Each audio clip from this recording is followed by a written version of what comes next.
Kia ora, this is post-budget day with our New Zealand First MPs, a little group of us here. Some of us. Are pretty thrilled about the budget that was announced yesterday, the first wellbeing budget, and really it's an historic budget. This is because nowhere in the world has there been a wellbeing budget like we saw rolled out yesterday. And it's looking at GDP, it's looking at economics in a different kind of way. It's looking at people being centric to all of this. And I think it underpins what Winston said when we put this coalition together, where we're going to put a human face to capitalism. And I think this budget absolutely does that. So it's a historical moment, I agree. Yeah, and I think that what we can take out of the budget for New Zealand First is that it highlights two different areas. It invests in New Zealand, but it also invests in New Zealanders. And I think we've got a number of wins in both of those areas. Yeah. We've had some massive wins, and I think rail is probably something we're all really proud of. I agree. Look, over $1 billion has been reinvested into rail. Rail throughout New Zealand. I don't think there's a corner of this country that hasn't come out over the last decade or more saying that rail has been underinvested in. It's been left to rot.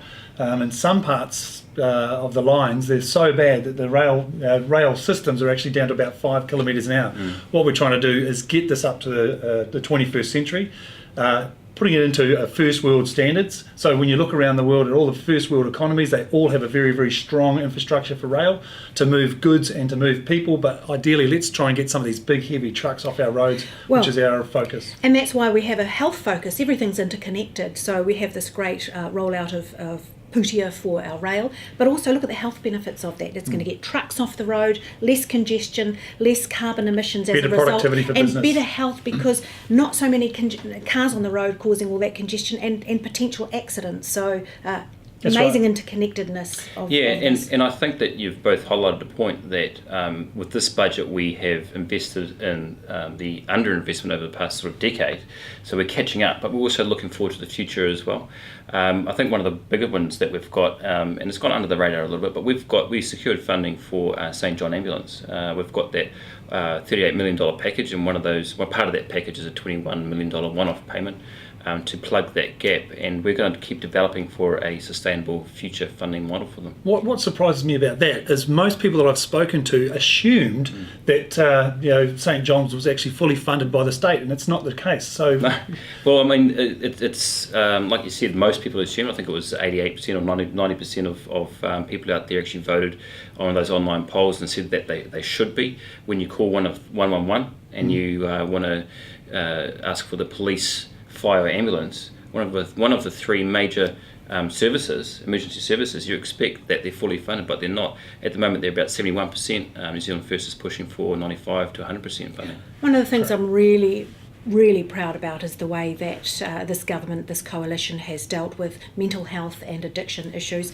Yeah. We know that this is a massive problem. In fact, probably too big for most governments to deal with. Every single New Zealander is in some way affected by mental health and suicide rates, and so to have funding, some serious funding put aside, $1.9 billion for that is going to have a huge positive impact right throughout the country that'll resonate for a long time, because it's infrastructure, it's capital expenditure, but it's also operational expenditure too, making sure that the people are trained up. I think 200 million. What was the amount for training people in the mental health? We've got masses of 500 million going into mental health, as well as the infrastructure, getting those services, frontline services. But what's really important, it's not just those who are critically on the edge, on the cliff, but also those, let's stop them before they get to that place. Right. And this funding will enable those that have mild to medium mental health issues to have them dealt with, and also support for families that are dealing with suicide. Yeah. That's going to wrap around them with support. And so that's really, that human face that this government's focused on. One of the big winners, defence. One of the biggest investment in defence for a generation, really. We're talking about Army, Air Force and Navy with all the infrastructure and the equipment. So it's a big win for New Zealand First. And how important is the defence budget for us? I mean, not only because people, and a lot of people just see defence as people carrying guns, but it's the support services that it gives. It protects our fisheries, our coastlines.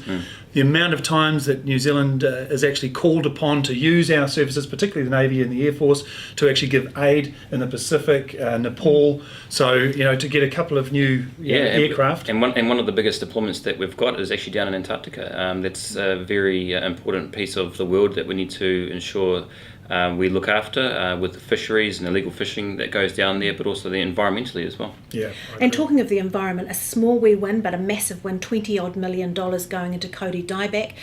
This is an absolute devastation that's wreaking itself right across our ngahere, particularly in the north where the Kodi are. We've had a whole bunch more track closures in the last 24, 48 hours.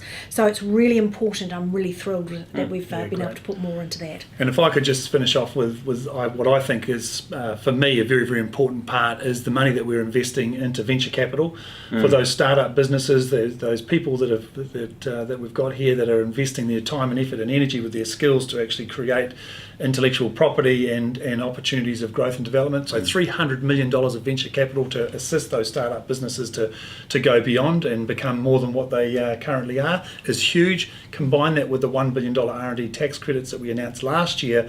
We're taking business serious, innovation serious, and those high-end, high-skilled people that we can attract to come to live, work and play in New Zealand and deliver on some of those outcomes is essential. Great budget. It was a great budget. Excellent budget. Well, you wouldn't know it probably listening to some of the doom and gloom on the opposite side, but let's keep our chin up because I'm very, very proud to be announcing that today. So Derek Ball, Jenny Marcroft, Clayton Mitchell, thanks for joining in. We'll keep you updated on what comes up very shortly. Cheers.